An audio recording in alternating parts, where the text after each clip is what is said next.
Oke, teman-teman, jadi di sini saya akan menjelaskan mengenai business analysis, di mana ada beberapa rumus dari regression dan juga machine learning. Kita mulai dari linear regression.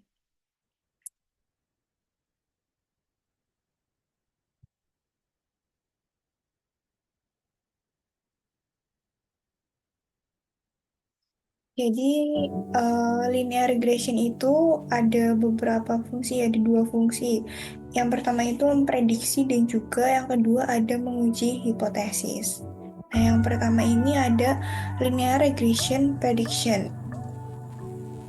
Oke, yang pertama itu kita lihat ini jika durasinya 1 maka mempunyai skor 76, jika durasinya 2 78 dan juga seterusnya. Nah, di sini itu kita masukkan ke dalam rumus di coefficient of slope dulu. Oke, sama dengan kita masukkan dimes, kemudian kita masukkan ini ya teman-teman skornya.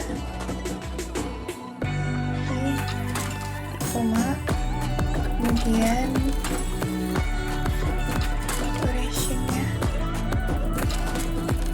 koma, kemudian true dan juga false. Udah tutup, enter. Nah, ini sudah muncul ya teman-teman, ada 5,25. Kemudian untuk coefficient of intercept-nya, di sini kita akan blok data dulu. Ini ya, blok data. Kemudian kita buat scattersnya. Nah, ini oke, kita buat dulu. Kemudian kita klik daerah biru, klik kanan, dan di kemudian linear.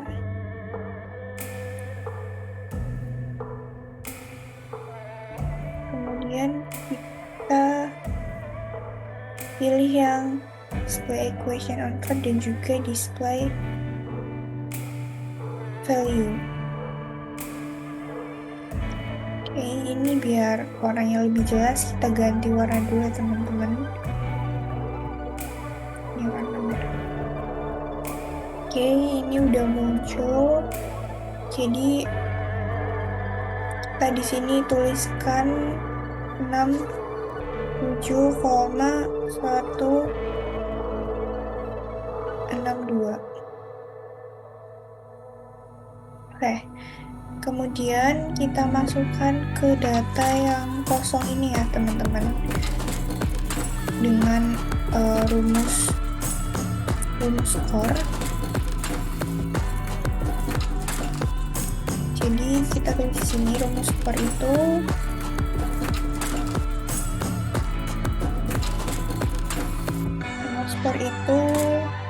kita masukkan coefficient of slope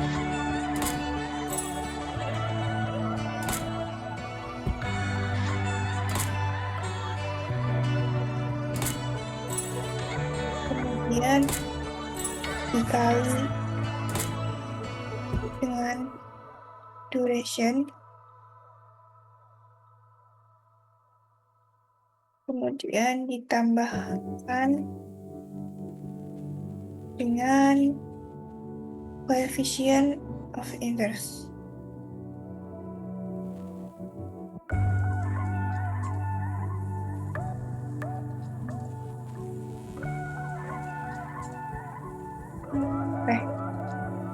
Ini rumusnya ya teman-teman.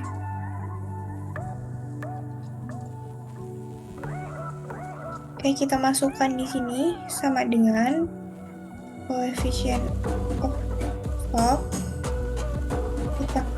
Kita kunci dulu ya teman-teman. Ini kita kunci.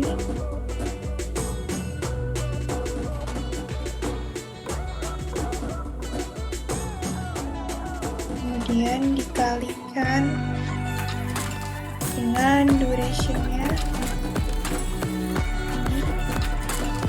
kemudian ditambah dengan Gaussian centers. Kita juga kunci yang ini.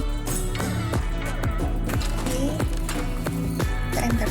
Nah, sini udah muncul, tinggal kita tarik ke bawah. Nah, oke. Kemudian kita hilangkan desimalnya.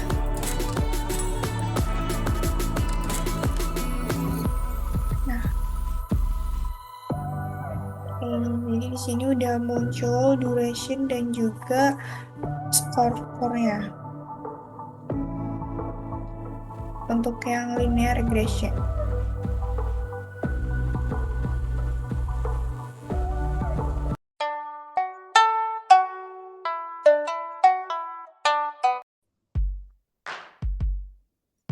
Oke, selanjutnya ada linear regression hypothesis testing. Oke, di sini ada beberapa data ya dari X1, X2, X3, dan juga Y untuk keputusan pembelian. Oke, pertama itu kita klik yang data, kemudian data analyze.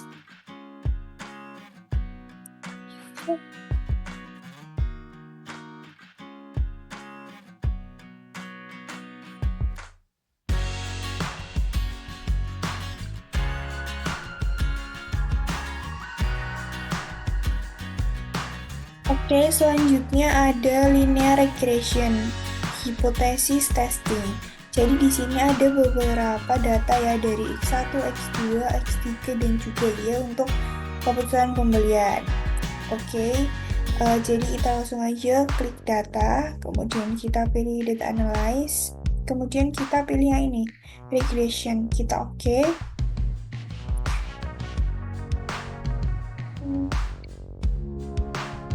Untuk yang input Y itu kita masukkan yang variabel X ya teman-teman.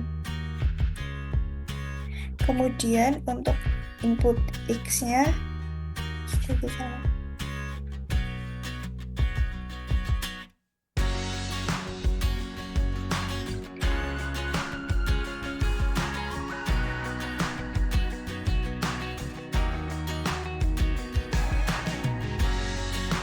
Oke teman-teman, selanjutnya ada linear regression di hypothesis testing. Jadi di sini ada beberapa data ya dari mulai X1 sampai dengan Y untuk keputusan pembelian. Oke, langsung aja kita klik data di sini. Kemudian data analyze. Nah, kita pilih yang ini ya, regression. Kita oke. Kita hapus saja dulu. Oke, untuk yang input Y, kita masukkan yang Y ini. Kemudian input X-nya kita masukkan yang X dari iklan radio hingga iklan koran. Oke, kemudian klik label dan juga new worksheet play. Kemudian kita oke. Nah, oke, di sini jadi kita udah muncul ya summary outputnya. Oke, langsung aja udah aku interpretasikan. Jadi yang pertama itu melihat dari nilai R² dapat dikatakan bahwa variabel Y keputusan pembelian dipengaruhi sebesar 42,2% oleh variabel iklan radio, digital marketing, dan juga iklan koran. Sedangkan sisanya itu sebesar 57,76 dipengaruhi oleh variabel lain di luar penelitian ini. Oke, kita selanjutnya bisa lihat di ini, signifikannya ada 0,06. Kemudian di sini kita bisa lihat bahwa variabel X1 itu variabel iklan radio itu tuh memiliki nilai p-value-nya sebesar 0,992 yang mana nilai tersebut lebih besar dari 0,05 sehingga dapat dikatakan bahwa secara parsial ataupun terpisah variabel X1 memiliki pengaruh yang positif namun tidak saling signifikan terhadap variabel Y. Kemudian untuk variabel X2, untuk variabel digital marketing itu X2 memiliki nilai p-value sebesar 0,013 yang mana nilai tersebut lebih besar dari 0,05 sehingga dapat dikatakan bahwa secara parsial atau terpisah variabel memiliki pengaruh yang positif dan tidak signifikan.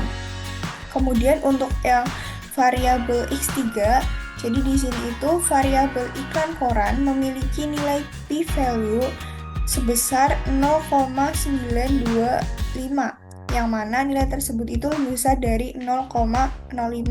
Jadi dikatakan terpisah dan itu memiliki pengaruh yang positif namun tidak signifikan terhadap variabel Y. Oke. Jadi ini ya teman-teman. Kemudian ini interpretasinya.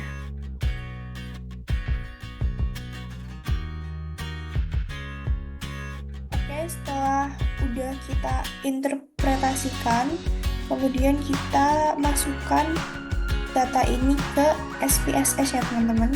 Caranya kita blok dari X1 sampai dengan Y. Kemudian kita masuk ke SPSS.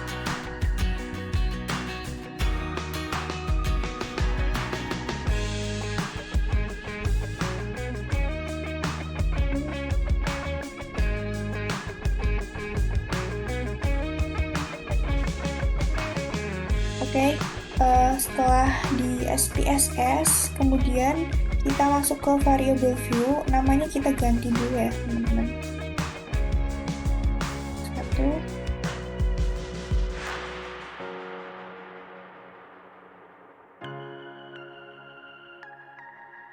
Kemudian untuk labelnya tadi kan ada iklan radio, digital marketing, iklan koran, dan juga keputusan pembelian. Maka kita ketikkan di sini.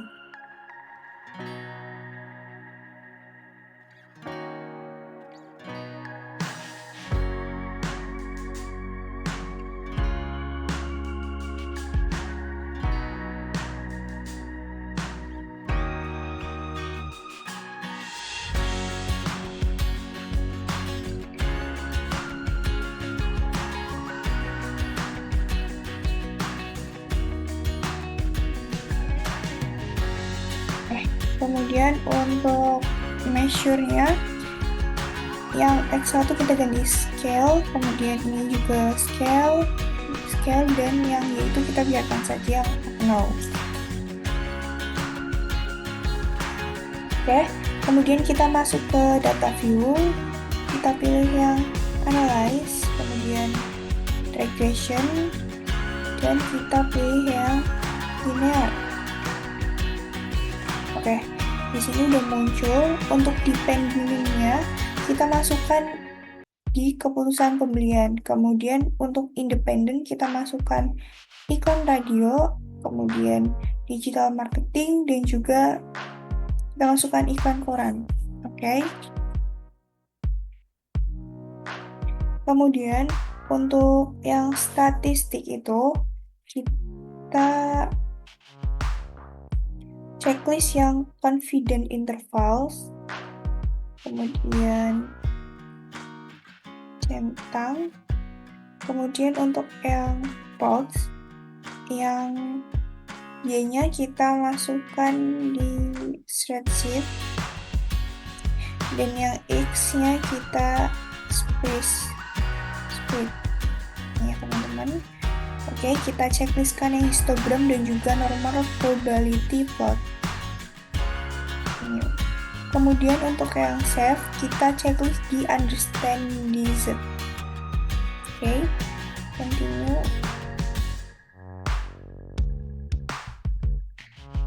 Ya udah semua ya teman-teman. Kemudian kita okekan. kita tunggu.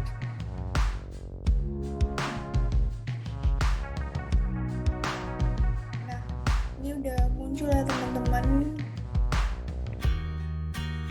Oke, ini udah muncul. Kemudian kita bikin tabel Kolmogorov-Smirnov. Caranya kita masuk ke Analyze, kemudian kita pilih yang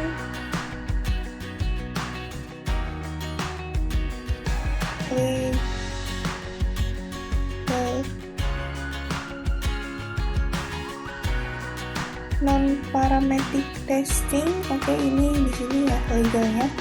Kita pilih yang legal dialog dan kita pilih yang sebentar teman-teman. Analyze, kemudian kita tadi pilih yang non-parametric test, kemudian legal dialog dan juga yang ini one sample KS. Oke, kita klik.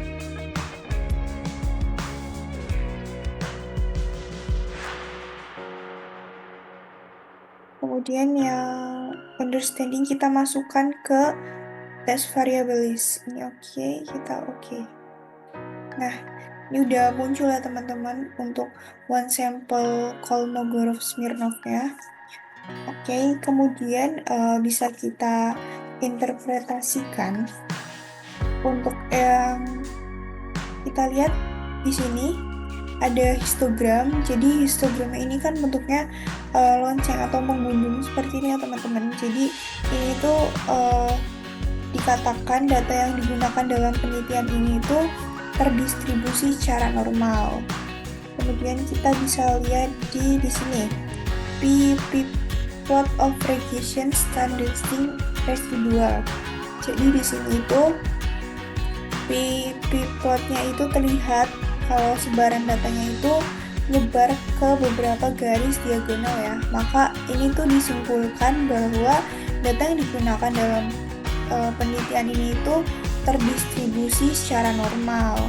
Oke, kemudian ada uji multikolinearitas. Uji multikolinearitas. Jadi di sini tuh kita lihat di koefisiennya, koefisien dan juga yang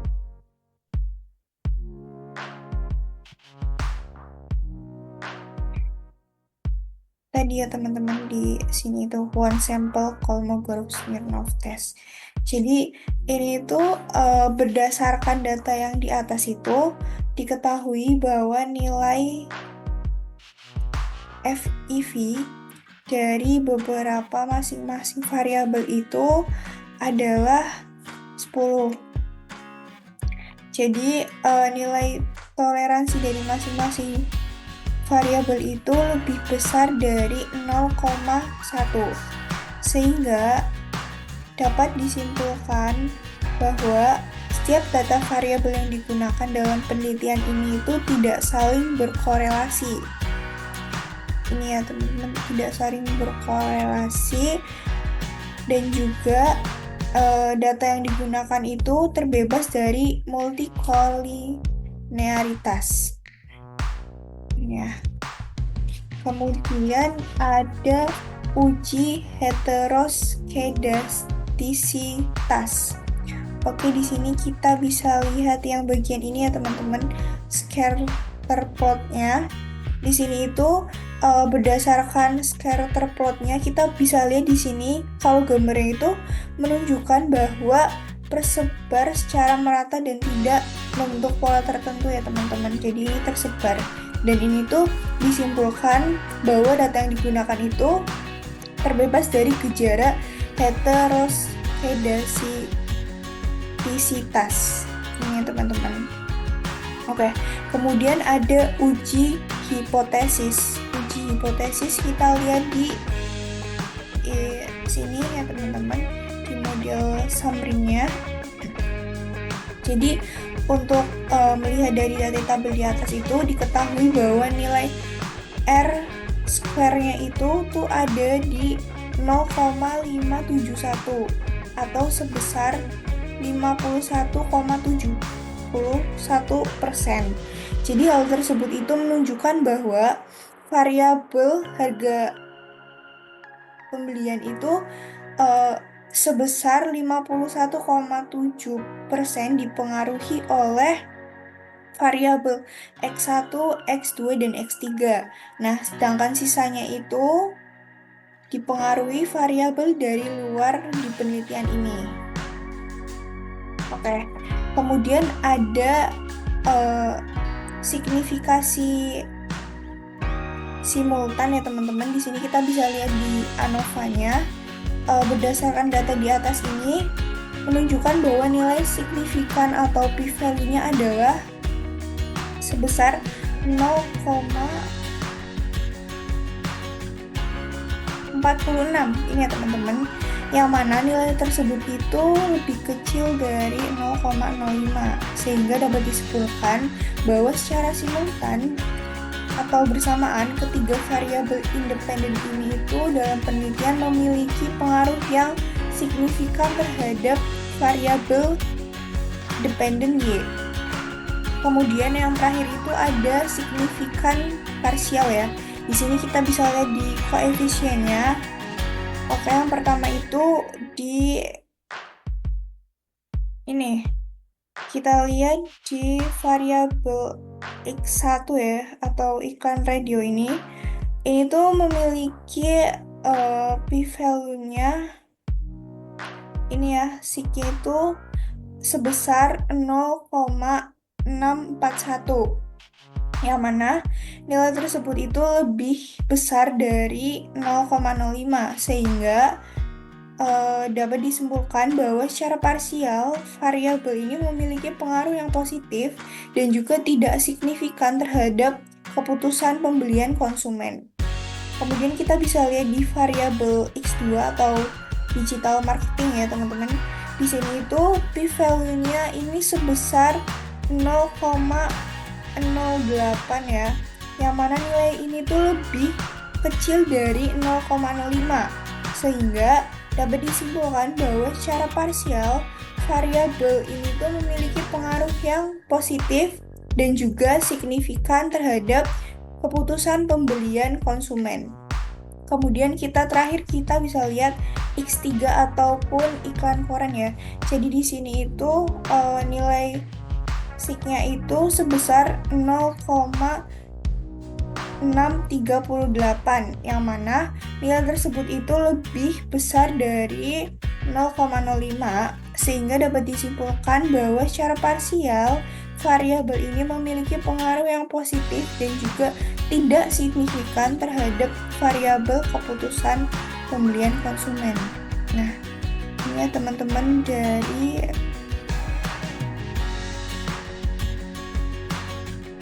datanya.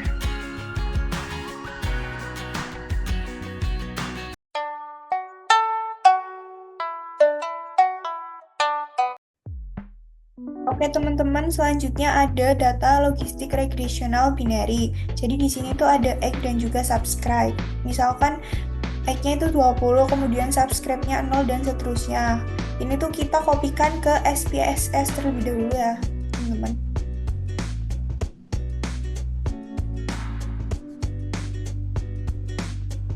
Kemudian kita masuk ke SPSS.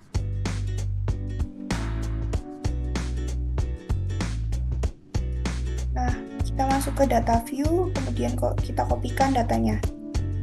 Nah, ini udah ya teman-teman.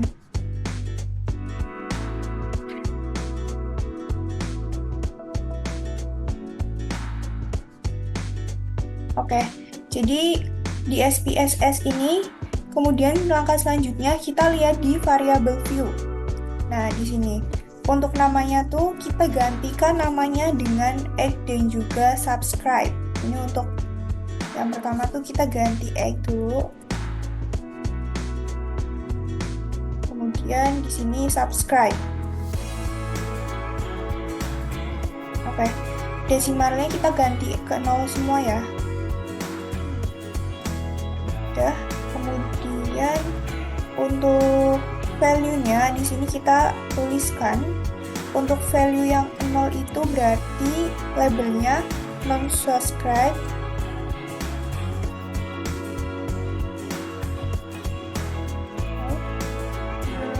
kemudian add value yang satu itu berarti labelnya itu subscribe.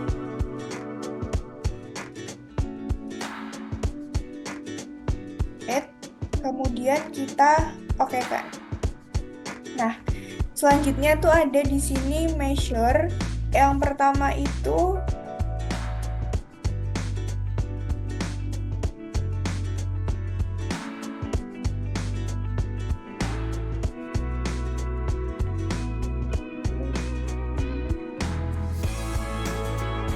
ini teman-teman.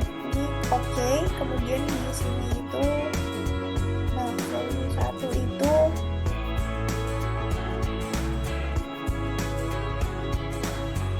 oh maaf teman-teman, ini kita remove semua. Jadi masukin value-nya tuh di ini ya teman-teman, di subscribe jangan lupa. Nah ini value, kemudian value pertama itu kita ketik 0, kemudian di sini labelnya non subscribe.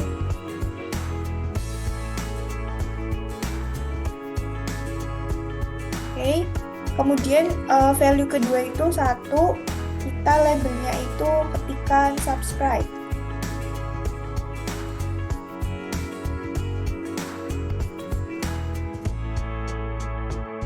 Nah, seperti ini ya teman-teman. Oke, ini udah benar. Kemudian untuk yang measure tadi itu, yang pertama itu kita gantikan dengan scale. Kemudian yang kedua kita gantikan dengan nominal ya, yang subscribe tuh. Nah ini udah teman-teman. Habis itu kita masuk ke analyze ini ya. Kemudian kita cari yang regression. Kemudian kita cari yang binary logistic. Ini ya teman-teman. Kita klik. Nah di sini untuk yang variable dependent-nya kita masukkan di subscribe. Kemudian untuk yang ini kita masukkan di sini untuk X. Oke, kemudian di sini kita lihat di save. Nah, save-nya kita lihat di sini kan ini di checklist, kemudian continue, kemudian yang option kita checklistkan ini dan juga ini. Kita checklist ini ya teman-teman. Kemudian kita pilih continue. Nah, kemudian ini udah kita oke. Oke, ini jadi udah muncul ya teman-teman setelah kita klik oke. Jadi kita interpretasikan. Untuk yang pertama itu ada cache processing summary. Di cache processing summary ini kita bisa lihat ya, totalnya itu ada 41 data. Jadi tidak ada data yang missing di sini. Kemudian kita lihat di dependent variable encoding. Untuk yang non subscribe-nya itu ada 0, kemudian subscribe-nya ada 1. Kemudian ada block 0 beginning block. Jadi di sini itu kita bandingkan dengan yang ini block 1 method. Nah, untuk perbandingannya ini, jadi kita bisa lihat ya, kalau misalnya di sini tuh angkanya lebih besar daripada yang di sini block 1 method. Jadi bisa disimpulkan kalau data yang digunakan itu semakin baik dan juga presisi. Kemudian kita lihat yang omnibus test of model ini. Nah, jadi di sini itu variabel seek-nya itu mempengaruhi keputusan subscribe ya teman-teman. Kemudian ada model summary. Di sini model summary-nya itu untuk nilai R-square-nya itu ada 0,228. Jadi di sini itu lebih kecil dari 0,05. Jadi ini juga nilainya itu sisanya dipengaruhi oleh penelitian di luar variabel ini. Jadi mempengaruhi variabel X dan juga ke variabel Y sebesar 0,228. Kemudian di sini ada ini ya teman-teman, Hosmer and Lamessau test.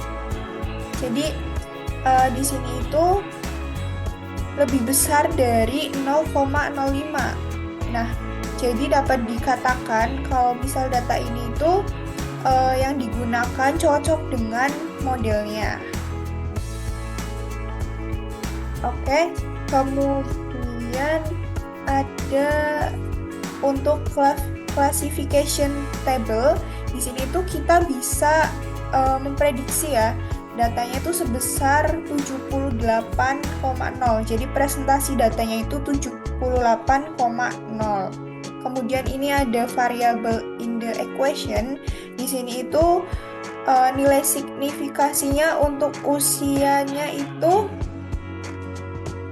0,019 ya.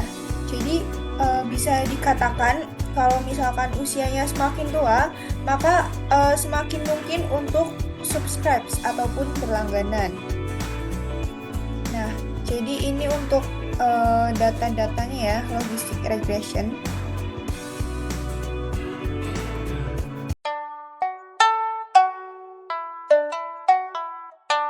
Selanjutnya di sini itu ada machine learning ya.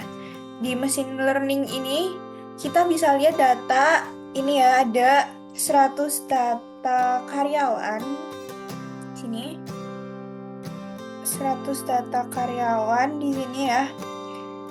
Yang performanya tuh udah terisi ya. Kemudian sisanya itu ada 15 karyawan yang belum terisi performanya.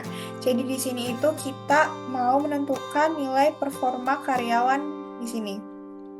Oke. Yang pertama tuh kita masuk ke analyze, kemudian kita pilih yang neural networks, kemudian multilayer perception. Oke, di sini itu yang dependent variable-nya kita masukkan yang skor kinerja karyawan. Kemudian untuk yang covariate-nya kita masukkan semua ini ya, ada gender, kemudian ada IQ, ketelitian, kemudian ada optimizing personality, pengalaman kerja, kemudian gelar, sukses, events. Oke. Udah kita masukin semua. Kemudian kita lihat di yang output di sini. Nah, output ini itu kita checklist yang independent variable. Oke. Kemudian kita lihat di save. Di sini itu kita checklist yang save predicts tick value. Ini ya teman-teman. Kemudian kita okekan.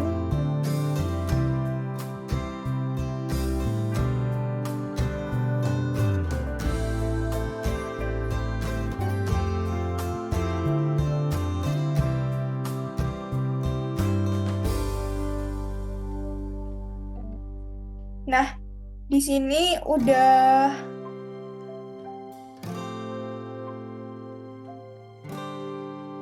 muncul ya teman-teman untuk hasilnya. Jadi kita interpretasikan ya. Untuk yang cache processing summary di sini kita bisa lihat untuk yang training itu presentasinya ada 70%, kemudian yang testing tuh ada 30,0%. Dan ini tuh valid ya, presentasinya ada 100%. Kemudian untuk yang new work information di sini bisa kita lihat tuh total number of unitnya ada 8 ya, yang udah kita masukin semua itu tadi ada 8. Kemudian untuk yang model summary-nya, untuk model summary-nya itu kita bisa lihat di sini untuk presentasi incorrect-nya itu ada 20,0%, kemudian testingnya presentasi incorrect-nya ada 30,0%.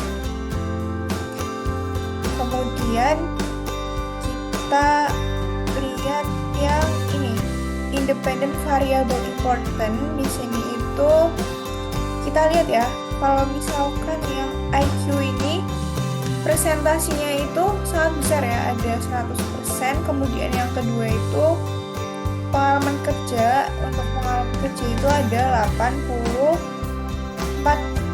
10% ya.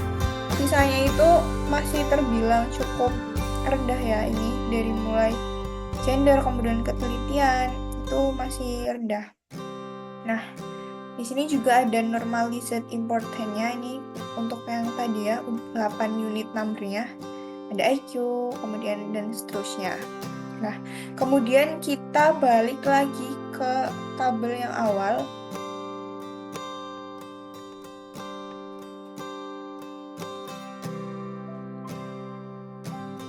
Di sini ya teman-teman, kita balik lagi ke ini data view. Jadi di data view ini itu kan di sini muncul yang baru ya, MLP prediction value. Nah, di sini itu kita lihat prediksinya ya. Ini tuh ada yang nggak tepat. Jadi di sini tuh misalkan performanya 9, kemudian prediksinya itu 10. Masih nggak tepat ya teman-teman. Jadi presentasi kekeliruannya itu masih besar. Jadi tuh di sini kita harus ngulangin analisisnya agar menghasilkan presentasi yang lebih kecil kesalahannya. Jadi itu yang ini tuh MPL-nya dihapus.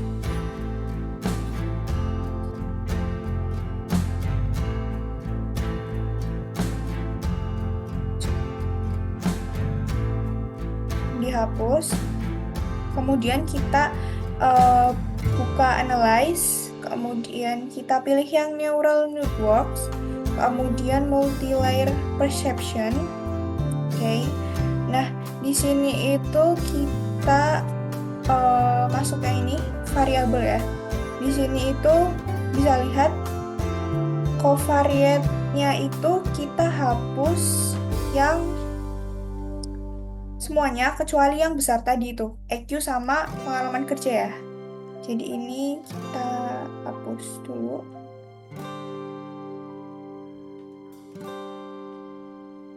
Oke, ini dihapus. Nah, jadi tinggal EQ sama pengalaman kerja covariate-nya. Kemudian kita oke.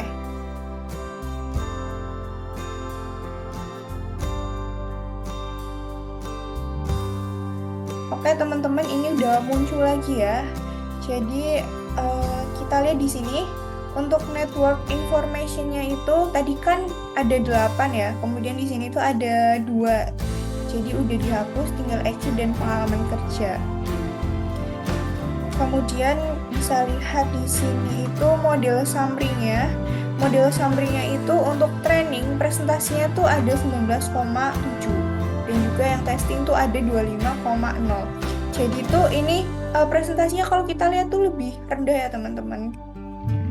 Jadi hasil prediksinya itu mungkin lebih akan akurat. Kemudian kita lihat di sini independent variable importance-nya itu di sini untuk yang EQ itu ada 0,629 dan pengalaman kerja itu ada 0,371. Kemudian di sini kita bisa lihat ya yang udah tadi unitnya ada 2, IQ dan pengalaman kerja ya teman-teman. Kemudian kita balik ke data view.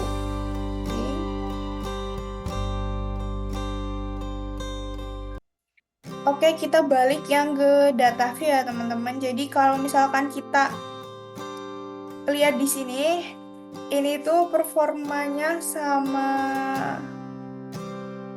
ini ya, prediksinya tuh udah lebih selaras ya. Ini nih, ada 99, kemudian kita lihat yang tadi belum terisi nih udah terisi ya teman-teman. Jadi kita bisa lihat ya di sini untuk karyawan nomor 101 sampai 115.